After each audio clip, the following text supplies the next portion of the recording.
गलत बहाली के लिए क्या अशोक चौधरी पर एफआईआर करिएगा? गलत बहाली के लिए क्या अशोक चौधरी पर एफआईआर करिएगा?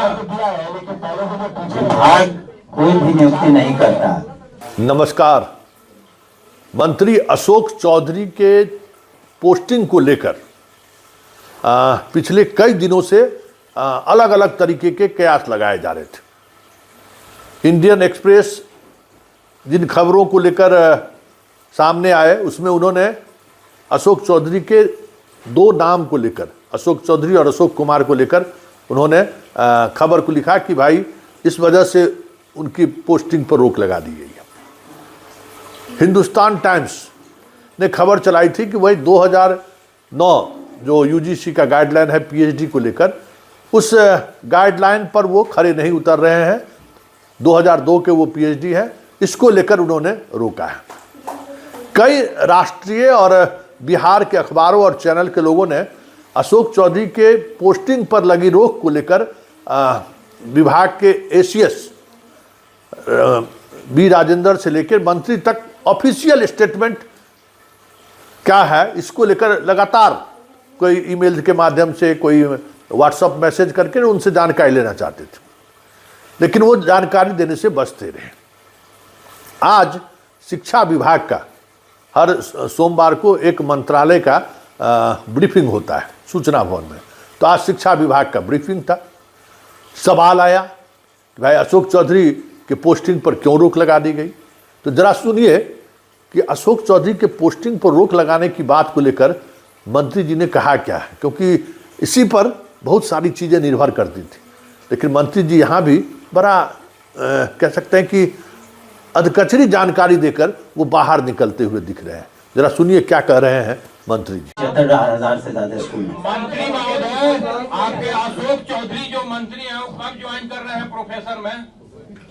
कहाँ समस्या है? उनकी जहाँ समस्या है उनके ज्वाइनिंग में?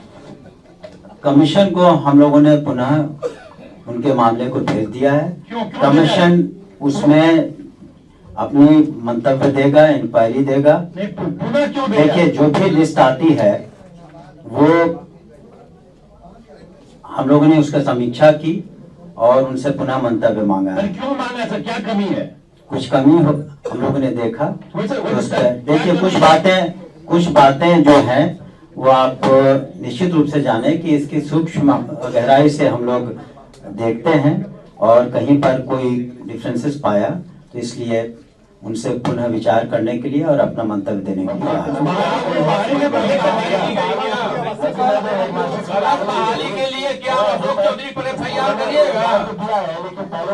विभाग कोई भी नियुक्ति नहीं करता। अलग अलग कमीशन है जो नियुक्तियां करते हैं।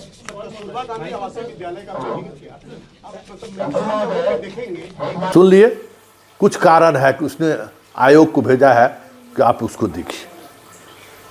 अब जरा इस अखबार की इस कटिंग को देखिए। ये हिंदुस्तान टाइम्स ने खबर छापी थी। अरुण कुमार जी सीनियर, मतलब कई 20 बरस से अधिक समय से विश्वविद्यालय और शिक्षा को कवर कर रहे हैं। इन्होंने अपने रिपोर्ट में लिखा है कि 2009 का जो यूजीसी का रेजुलेशन है उस रेजुलेशन का फॉलो उन्होंने नहीं किया है, इस वजह से उनकी पोस्टिंग पर रोक लगा दी गई है। जबकि इस विषय के जानकार बता रहे हैं कि अगर इस आधार पर अगर रोक लगाया जाता तो इसमें बहुत सारे स्टूडेंट के पोस्टिंग पर रोक लग जाती। इसलिए ये आधार सत्य ही है, ऐसा लोग मानते हैं। हालांकि अरुण जी खबर के मामले में काफ़ी तह तक जाते हैं, लेकिन ये बातें जैसी खबर छपी तो ये चर्चाएं होनी शुरू हो गई। उसके बाद इंडियन एक्सप्रेस ने खबर छापी, संतोष सिंह ने, उसमें उन्होंने कहा कि भाई 2002 में अशोक चौधरी के जगह पर अशोक कुमार लिखा हुआ है, इस वजह से उनको रोक दिया गया है। और आज मंत्री ने क्या कहा वो आपके सामने है। क्या यही सिर्फ बात है? यह एक्शन की बात है या एक्टिंग की बात है? क्योंकि एक्शन अगर इस का आधार कोई बन रहा है जिसको लेकर स्पष्टीकरण विभाग पूछ रही है, तो फिर विश्वविद्यालय जो आयोग है जिसने नियुक्ति की है उन्होंने क्या जांच किया है? क्योंकि नियुक्ति करने के बाद विभाग के पास गया। विभाग को शिक्षा विभाग को क्या ये देखने का अधिकार है क्या? या अगर अधिकार भी है तो क्या इस आधार पर 24 जून को रिजल्ट निकला और दिसंबर तक रोके रखने का कोई मतलब है क्या? 6 महीने तक आप अशोक चौधरी को का रिजल्ट का विश्लेषण ही कर रहे थे। यह संयोग है या प्रयोग है? बड़ा सवाल है, क्योंकि आप एक ऐसा कैंडिडेट जो बिहार सरकार में मंत्री भी हैं और वो असिस्टेंट प्रोफेसर के परीक्षा में पास भी हुए हैं, उनकी पोस्टिंग को लेकर जब फाइल शिक्षा विभाग में पहुंची तो शिक्षा विभाग 6 महीने तक उनके पूरे डॉक्यूमेंट्स पर जांच करती रही। उसके बाद उन्होंने भेजा, बाकी छात्रों को भेज दिया। क्या यही सच्चाई है? सुनील बाबू, दिल पर हाथ दे के कही, जरा सोचिएगा, यही बात है या कुछ और बात है? क्योंकि एएन कॉलेज में एक वैकेंसी अभी भी है, जिस वैकेंसी पर किसी की पोस्टिंग नहीं हुई है। तो क्या एएन कॉलेज में पोस्टिंग को लेकर अशोक चौधरी के नामों पर थोड़ी देर के लिए असहमति जताई गई है? बड़ा सवाल है। या फिर जो प्रावधान है कि भाई आप अगर असिस्टेंट प्रोफेसर बने हैं तब आपको ज्वाइन करना है, और ज्वाइन करने के तुरंत बाद आपको छुट्टी तो नहीं मिले, प्रोबेशन पीरियड में तो आपको छुट्टी मिलेगा नहीं। तो क्या इस बात की, इस तकनीकी चीज़ों को देखते हुए अशोक चौधरी को यह छूट तो नहीं दी जा रही है कि अभी मंत्री हैं ही, चलिए ना, जब आप प्रोफेसर बनने के लिए आइएगा तो हम लोग इधर से निकाल देंगे? क्योंकि ये सवाल उठनी शुरू हो गई है।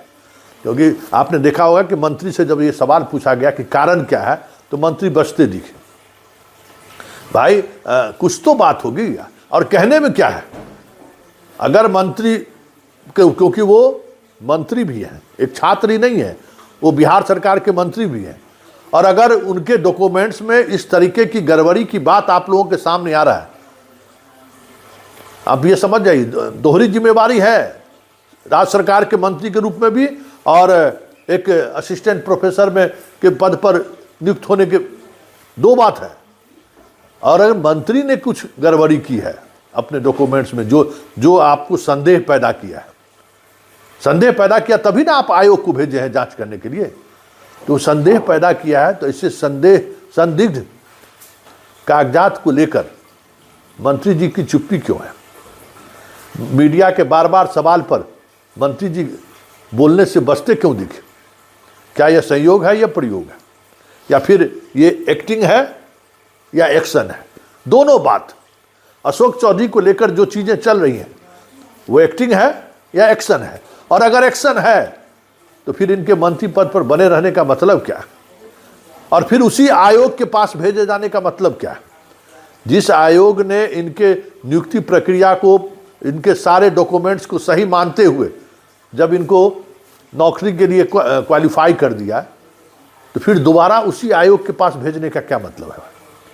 आप किसी नए एक कमेटी बनाकर जांच कर सकते थे, क्योंकि आयोग ने सभी कागजात को सही पाया है तब तो इनको नियुक्त किया। और जिस कागजात पर आपको आपत्ति है उसको आयोग को तो आपत्ति नहीं रही। आयोग का काम तो नहीं है कि भाई अशोक चौधरी और अशोक कुमार जो डॉक्यूमेंट्स में बदलाव की बात कर रहे हैं तो उसका तो अशोक चौधरी वाला भी उन्होंने दिया है।